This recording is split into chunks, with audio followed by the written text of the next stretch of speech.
Hello, this is Ryan the Tale's End, and today is World AIDS Day.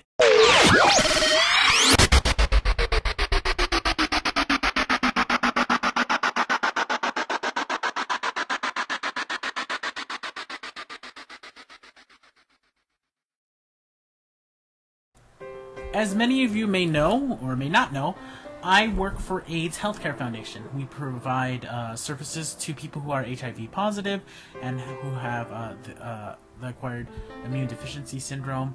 And World AIDS Day is observed every December 1st, which is today. Actually, it's going to be in a few minutes. And it's estimated that 38.6 million people are infected with the HIV or have AIDS. From its inception until 2004, UNAIDS, which is a UN agency to combat and deal with the crisis of AIDS and HIV, was spearheaded by those organizations until 2005.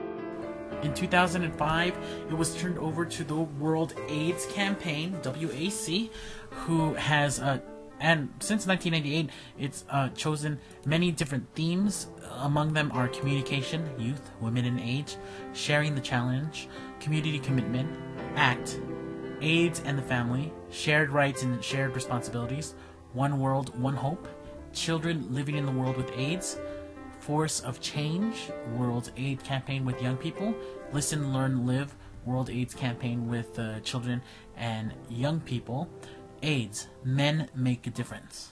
I care, do you? Stigma and discrimination. Again, in 2003, stigma and discrimination. Women, girls, HIV and AIDS.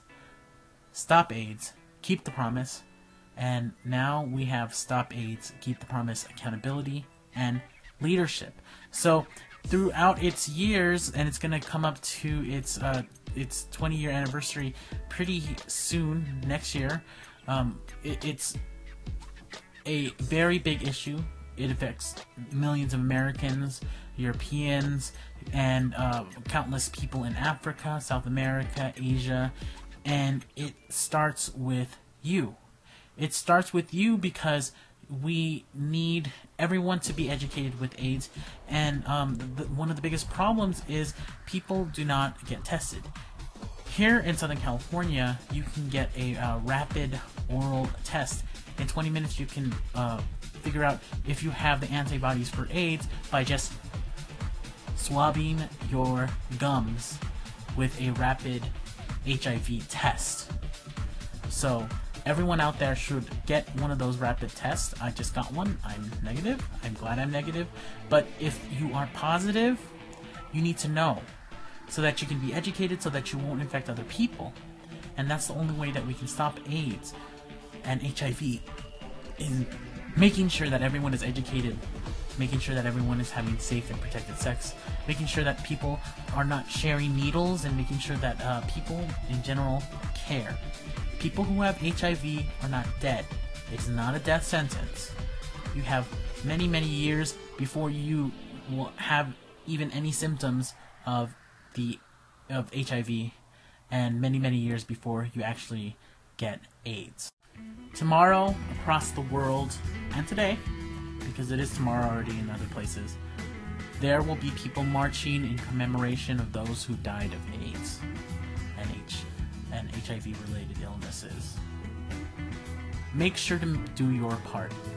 Make sure to get tested, and if you're tested and you're negative, make sure that you stay negative. Use condoms and use safe sex practices, so that you will make sure that your health, plus the health of your partner, plus the health of any future partners, are not going to be eliminated because of one thing. We live in an age where you can actually die because you have sex. We live in an age where you can die because you took drugs. I'm not condemning sex, I'm not condemning drugs, but I know for sure that HIV and AIDS is a preventable thing. So make sure to think, make sure to act, And make sure not to stigmatize people who have HIV and AIDS. They are still people too. Make sure to be positive about it. It's not a death sentence. Not yet, at least. And I know people who've had it for 25 years. They're still alive. They're still kicking. They have to be careful. And you have to take medication. But it's not a death sentence. If you're 25 when you get it, and you're 50 years old now, you still have a whole 25 years. And I know people who are going strong. And I hope that everyone listens to this message, and I hope that you observe World AIDS Day. Thank you so much for listening. This is Ryan the Tale's End, and I'll be signing off. Good night. And have a wonderful tomorrow.